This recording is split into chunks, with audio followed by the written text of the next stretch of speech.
Radio Classique. 7h30, 9h, la matinale de Radio Classique avec Guillaume Durand.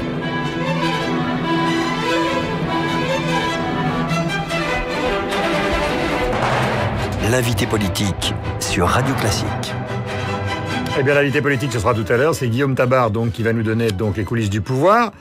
Après la candidature de Nicolas Sarkozy la semaine dernière, la bataille de la primaire est bel et bien lancée à droite. À écouter les interventions à Chatou et au Touquet, on peut même dire, mon cher Guillaume, que c'est vraiment la guerre qui est déclarée. Et on s'interroge sur la longueur de la séquence qui va durer jusqu'au 20 novembre. Et oui, effectivement. Alors, on a entendu dans le journal de 8h la charge de François Fillon sur les mises en examen de son ancien patron. Mais on peut dire, oui, que la guerre Sarkozy est déclarée et qu'elle ne sera pas à fleuret moucheté. Si on écoute Nicolas Sarkozy, le maire de Bordeaux est coupable de déni de réalité puisqu'il ose parler d'identité heureuse. Et si on écoute Alain Juppé, l'ancien président était irresponsable puisqu'il ne ferait que cliver, exclure, stigmatiser, ce sont ses mots. Et ce ton musclé n'est pas juste l'effet de la chaleur du week-end, il correspond à la stratégie des deux hommes. Sarkozy, on le sait, comme en 2007, comme en 2012, cherche à mobiliser le noyau le plus militant de la droite, d'où par conséquent la nécessité d'entretenir l'idée que Juppé n'est pas vraiment de droite. Et de son côté, le maire de Bordeaux sait que l'anti-sarkozysme est son meilleur carburant électoral. Dans le sondage de la Sofres ce matin dans le Figaro, il y a une donnée intéressante au-delà des intentions de vote proprement dites. Sur 100 électeurs de Sarkozy, 90 le font par adhésion à sa personne et 1% seulement par refus d'un autre candidat. Pour Juppé, c'est 68% d'adhésion et 26% par refus d'un autre candidat. En clair, il y a une part importante d'électeurs qui votent Juppé uniquement pour barrer la route à Sarkozy. Et on comprend dès lors sa stratégie. Élargir le corps électoral de la primaire à tous ceux qui ne veulent pas d'un retour de l'ancien président. Et c'est pour ça que lui aussi a besoin d'entretenir la diabolisation de Sarkozy. Alors résumons, les uns vont dire Juppé est un méchant gauchiste, les autres Sarkozy est un dangereux extrémiste. Ça promet. Est-ce que la primaire est donc déjà réduite à un duel, Guillaume Tabar, entre Juppé et Sarkozy ? Alors, c'est un fait en tout cas, depuis qu'ils sont candidats, François Fillon a du mal à résister, d'où sa charge d'hier pour se faire entendre, Bruno Le Maire a du mal à percer, Jean-François Copé a du mal à s'expliquer et tous les autres ne parviennent même pas à exister. Donc oui, il y aurait une logique de vote utile qui pourrait s'installer et favoriser ainsi une bipolarisation Juppé-Sarkozy, Sarkozy-Juppé. Mais cela dit, il reste 3 mois.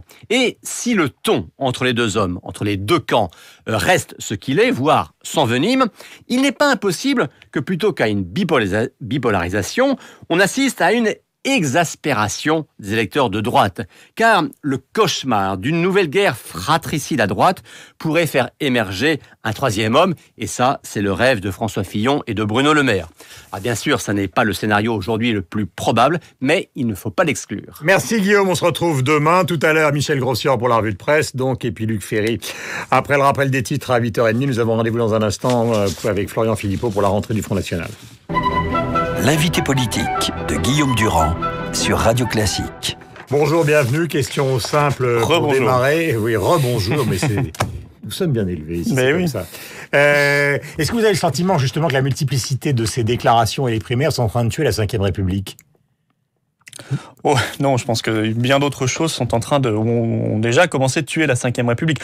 Ces propos très désagréables de primaire démontrent que ce parti politique n'a pas véritablement de projet et qu'on assiste simplement... les Républicains, là. Oui, l'ex-UMP, on assiste à une guerre d'ego, à une guerre de petits chefs qui se détestent, ça fait longtemps qu'on le dit, et qui en réalité ne partagent pas grand-chose ensemble, si ce n'est la volonté de revenir ou de se maintenir au pouvoir. On a l'impression, par exemple, dans les propos de François Fillon, on retrouve des mots démagogues qui ont été longtemps ceux, par exemple, de Jean-Marie Le Pen, de Marine Le Pen, et de vous-même à l'égard de Nicolas Sarkozy. Écoutez, moi, je trouve hier, j'ai écouté Fillon, il a travaillé 5 ans aux côtés de Nicolas Sarkozy, je trouve que c'est presque lui qui en parle le mieux, hein, effectivement. Alors quand il dit sans le citer, moi je ne suis pas un bonimenteur, un opportuniste sans conviction, un interprète d'un scénario écrit par les sondages. Il pense évidemment, il fait référence à Sarkozy, mais c'est pas mon problème, c'est leur problème d'indignité ou de dignité. Il se trouve que, pour le coup, c'est plutôt bien vu. effectivement, Nicolas Sarkozy est un homme qui est drogué au sondage, à la communication, et qui en réalité a très peu de conviction, on le sait bien. Vous êtes quand même maintenant expérimenté dans le domaine. Oui, mais ça n'est que ça. C'est ce qui fait la remontée dans les sondages qu'observe le Figaro. C'est bien ce que je reproche. Ce sont que des hommes de tactique et de stratégie qui disent des mots, qui refont des promesses qu'ils ont faites il y a 10 ou 15 ans, sans vergogne, parce qu'en réalité, entre-temps, ils ont eu le pouvoir et ils ont trahi méthodiquement toutes ces promesses. Donc c'est bien ce que je leur reproche, être uniquement dans la tactique, la stratégie. Il n'y a pas de conviction, il n'y a pas de fond, il n'y a pas de cohérence. Je voudrais que vous réagissiez justement à ces propos de Nicolas Sarkozy. Mais c'est vrai que ça s'annonce très violent, cette primaire. Ouais. Moi, j'étais surpris quand même par le ton adopté tout de suite. Ça va être sacrément sanglant. Il n'a rien fait, a dit Jean-François Copé. Il manque plus que Balladur et Giscard, disait Bruno Le Maire. Ah oui, ça. Ils ont l'air de tous se haïr. Je ne sais pas comment tous ces gens-là vont ensuite pouvoir se réunir éventuellement et voir un jour travailler ensemble. Ça me paraît impossible. Je voudrais qu'on écoute François Fillon, Nicolas Sarkozy qui était ce matin sur RTL, et après on parlera évidemment de la rentrée du Front National et de la réunion donc consacrée à l'islam avec Bernard Cazeneuve. Sur François Fillon, il dit « Je n'écoute pas les choses désagréables, on ne le passera pas », mais je voudrais qu'on écoute la phrase de Nicolas Sarkozy sur le burkini. La voici. C'est une provocation d'un islam politique, extrémiste, qui teste la résistance de la République. Et ce qui provoque des tensions, c'est l'absence d'autorité dans notre pays, c'est l'absence de règles, c'est le climat de chienlit, c'est la peur. Et je n'ai nullement l'intention d'accepter le moindre compromis sur le raisonnable sur ces sujets. Voilà pour les propos donc de Nicolas Sarkozy. Est-ce que vous considérez que la loi est définitivement oubliée par la décision du Conseil d'État ? C'est ce que dit Cazeneuve ce matin dans La Croix. Non, le Conseil d'État a jugé en fonction de la législation actuelle, et encore en interprétant. Il aurait pu juger autrement, mais bon, il a jugé en fonction de la législation actuelle, mais elle peut bouger, la législation. C'est ce que dit Sarkozy. Oui, Sarkozy, il dit pas de compromis, mais il a fait pire que cela. Il a fait de la compromission. Mais d'accord, mais sur non, mais attendez, c'est quand même sérieux ce qu'on dit, parce que qui est responsable de la création du CFCM ? Vous savez, le Conseil français du culte musulman, qui a communautarisé l'islam avec à l'intérieur l'UOIF, c'est-à-dire les amis, la version française des frères musulmans. Là, si c'est pas, non mais c'est grave ce qu'il a fait. Si c'est pas de la compromission, comment appelle-t-on le fait d'être complètement soumis aux puissances salafistes que sont l'Arabie Saoudite ? Je crois qu'il a encore rencontré le roi d'Arabie Saoudite il y a quelques semaines au Maroc, ou le Qatar, si ce n'est de la compromission. Et je vous repose la donc question. Ça renvoie à ce qu'on disait tout à l'heure. Vous souhaitez dans la campagne une loi ? Mais bien sûr que nous souhaitons, nous, une loi, mais depuis longtemps. Depuis 2012, on demande une loi d'interdiction générale des signes religieux ostensibles dans l'espace public, c'est-à-dire l'extension de la loi de 2004 sur l'école. Et donc vous passez outre les décisions du Conseil d'État. Mais non, une loi... Supprimez le Conseil d'État, comme Marine Le Pen a souhaité, par exemple, supprimer les sénateurs. Mais vous vous trompez, Monsieur Durand, le Conseil d'État ne décide pas du champ de la loi. Le Conseil d'État s'adapte à la loi. Donc si nous modifions la loi, le Conseil d'État jugera en fonction de la nouvelle loi. Et cette loi, nous la pensons nécessaire. Il faut étendre la loi de 2004, qui a été un succès à l'école, à l'ensemble de l'espace public, parce qu'aujourd'hui, la France est complètement communautarisée et qu'on fait tout pour exciter ce communautarisme. Comment on fait ? Il y a deux ingrédients dans ce cocktail explosif. Un, c'est l'immigration massive qui continue. Madame Coste nous a même dit hier, il y a 70 migrants qui arrivent chaque jour à Paris en ce moment. Rien qu'à Paris, chaque jour 70. C'est pour ça d'ailleurs qu'elle veut leur trouver des logements. Nos SDF apprécieront. Et deuxièmement, le deuxième ingrédient pour ce cocktail explosif, c'est le communautarisme. Donc il faut arrêter l'immigration, évidemment. Faire l'inverse de ce qu'ont fait Sarkozy et Hollande. Et dans le communautarisme, par exemple, il y a toutes ces associations communautaristes. On leur donne des tribunes médiatiques incroyables. Je pense au CCIF. On l'entend beaucoup en ce moment. Il est très à la mode. Le comité contre l'islamophobie.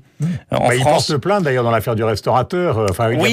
Il a même organisé hier une réunion à la mosquée tout de suite. Vous pensez que c'est un comportement responsable ? Est-ce que vous trouvez que c'est normal que ce restaurateur à Tremblay donc refuse des femmes voilées ? Non, c'est pas normal. Il s'est excusé après. Oui, il s'est excusé. Après, moi, j'appelle pas non plus au lynchage, parce qu'attention, il y a eu des menaces de mort contre lui un peu partout sur Internet, et le CCIF, mais ce qu'il a dit est faux et n'est pas responsable. Ceci dit, une fois qu'on a dit ça, on n'appelle pas au lynchage.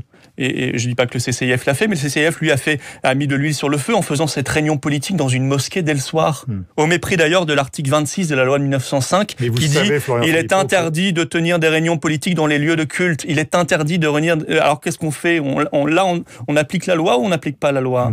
Et on enquête sur l'article du Canard enchaîné qui dit que ce CCIF est lié aux islamistes radicaux, ou on continue de les inviter un peu partout, et de faire croire qu'ils représentent les musulmans de France, alors qu'ils ne représentent qu'eux-mêmes, que leur idéologie. Ce soir, donc, il y a une réunion des pro-Hollande à Toulouse, emmenée par Manuel Valls, qui a justement sur ces questions des positions qui sont radicalement différentes de Najat Vallaud-Belkacem, qui fait sa rentrée ce matin, donc dans Le Parisien, ou donc de Madame Touraine. Est-ce qu'ils sont schizophrènes, les Hollandais, sur ce thème-là? Et ils savent plus très bien où ils habitent, ils sont un peu perdus, comme la droite. Et ils n'ont pas de principe. Vous savez pourquoi? Parce qu'ils n'ont pas de principe directeur en tête. Ils savent pas bien ce qu'est la République, ce qu'est la nation, ce qu'est l'assimilation. Pour eux, ce sont presque des gros mots, parfois même l'assimilation, alors qu'on en a furieusement besoin. On a besoin d'assimilation républicaine. Voilà, on a besoin d'une nation unie, d'une nation forte. Parce que finalement, Nicolas Sarkozy, Manuel Valls, vous et les autres, vous êtes sur une position concernant le Burkini qui est assez proche. Donc on pourrait dire qu'il y a une partie quand même de l'ensemble de la vie politique française qui défend sur ce point précis des thèses qui sont relativement proches. Ce serait plutôt une bonne nouvelle. Non, mais ce que vous dites, Monsieur Durand, malheureusement, ça s'applique aux périodes de campagnes électorales. Je crois que les Français sont plus dupes. Ils voient bien qu'effectivement, il y a toujours une partie des responsables politiques qui se rapprochent de nos thématiques, de certaines de nos thématiques en période électorale, mais qui font l'inverse quand ils ont les clés, quand ils sont au pouvoir. Monsieur Valls, en ce moment, il dit la même chose, en gros, que Nicolas Sarkozy. Et Sarkozy, quand il avait les manettes, ne l'a pas fait. Et Valls, il a, lui, les manettes maintenant, il ne le fait pas plus. Je trouve ça absolument dramatique. Les gens verront que Marine Le Pen, le Front National, et nous tous, nous avons une cohérence et une constance du discours et des propositions. Nous ne modifions pas notre analyse en fonction des sondages et des périodes électorales. On a dit la même chose. On a prévenu il y a 4 ans sur ces signes religieux ostensibles dans l'espace public sur la question du voile, notamment. Vous avez lu, comme moi, dans la presse, qu'une grande partie du monde anglo-saxon, et pas simplement les anglo-saxons d'ailleurs, considèrent qu'on est des hystériques avec ces histoires de... Non, je confonds pas les rédactions de presse de la presse anglo-saxonne avec l'opinion publique. Par exemple, vous avez des profs d'Harvard qui donnent des leçons sur la situation en France. Oui, bien sûr. Et qui disent que c'est totalement aberrant. Et oui, les mêmes qui nous disaient qu'en 2003, nous étions aberrants parce qu'on n'intervenait pas en Irak, aux côtés de leur vénéré président Bush. Bon, je me moque éperdument Ils sont plutôt démocrates que républicains. Oui, d'accord, mais bon, je me moque... Non, mais pour rebondir sur votre exemple, je me moque éperdument de l'opinion de la presse anglo-saxonne sur ces questions-là. Ce qui m'intéresse, c'est ce que pense le peuple français. Et effectivement, d'ailleurs, vous avez raison, je crois que ça contamine nos grandes institutions républicaines, puisque j'ai vu que le Conseil d'État avait tweeté en anglais pour annoncer sa décision sur l'arrêté anti-Burkini. Je n'ai pas trouvé d'autres tweets en anglais en remontant quelques mois en arrière sur le site du Conseil d'État. Donc j'en ai déduit qu'il voulait adresser un signal à la presse anglo-saxonne. Vous voyez, on est bien soumis, on est bien servile, on a fait ce que vous vouliez. Je trouve ça dramatique. Voilà. Et j'aimerais au passage que le Conseil d'État respecte la loi de la Constitution française. La langue de la République, c'est le français, pas l'anglais. La fondation souhaitée donc par Bernard Cazeneuve ce matin est présidée par quelqu'un que vous aimez bien, Jean-Pierre Chevènement. Est-ce que c'est une bonne nouvelle? Cette fondation existe depuis 2005. Je sais. La fondation, vous parlez sur l'islam de France. Oui. Elle existe depuis 2005. Et qui pourrait jouer un rôle activé. Donc je ne souhaite pas que cette fondation joue un rôle ou existe. Je ne la juge pas nécessaire. Peut-être trouvera-t-elle son existence dans une affirmation communautaire, ce qui serait pire que tout. L'État n'est pas là. C'est pas forcément. C'est tout ce que déteste Jean-Pierre Chevènement. Vous avez raison, c'est pas le logiciel de Chevènement, mais je pense que le problème c'est pas simplement... Il va pas changer, c'est pas le genre. C'est pas le genre de la maison, mais c'est pas son logiciel n'est pas le problème n'est pas le casting, c'est l'existence même de cette fondation, parce que après Chevènement, il risque d'y avoir quelqu'un d'autre. Et en réalité, est-ce que l'État doit faire croire qu'il organise l'islam de France? Est-ce qu'il en a même les moyens? Bien sûr que non. L'essentiel de l'islam en France, c'est le sunnisme. Le sunnisme n'a jamais eu d'organisation ni de clergé. Il n'en aura pas demain. Par contre, l'État doit faire... C'est mission impossible. Vous nous dites ce matin, c'est mission impossible. Mais concentrons-nous sur les missions importantes qui ne sont pas tenues. D'accord. Par exemple, j'ai 2 questions à vous poser. Je donne simplement 2 missions. Pas de financement public pour aucun culte et pas de financement étranger. Voilà. Et ça n'est pas respecté aujourd'hui, de même qu'on ne fait pas fermer les mosquées radicales. Nous avons vécu un été tragique, vous le savez. Question politique concernant Marine Le Pen qui fait sa rentrée donc la semaine prochaine. On a beaucoup parlé ces derniers mois du plafond de verre. Est-ce que vous considérez ce matin qu'elle peut gagner l'élection présidentielle? Je le pense plus que jamais. Est-ce qu'on a beaucoup écrit qu'elle pouvait réaliser un bon score, être au second tour, mais jamais gagner? Oui, comme on avait écrit que le Front n'aurait jamais de mairie, et finalement... C'est une réflexion aussi. Oui, bien sûr, c'est une... Non, mais je la prends. Quels sont vos alliés? Vous n'en avez pas. On peut tenir cette réflexion. L'élection présidentielle, c'est une rencontre directe avec le peuple. Je vois, moi, une femme, une candidate qui est libre, qui est peut-être la seule candidate libre, libre de toutes les puissances d'argent, de tous les lobbies, libre du Qatar, libre de l'Arabie Saoudite, libre des multinationales, libre de Bruxelles, libre de Madame Merkel, libre. Mais ça fait pas une vainqueur, ça. Mais ça permet de libérer les Français. Vous voyez, on ne peut pas libérer les Français quand on n'est pas libre. Ouais. Et moi, je pense que Nicolas Sarkozy n'est pas un homme libre. Je pense que ses concurrents pas plus. Je pense que les socialistes ne sont pas libres.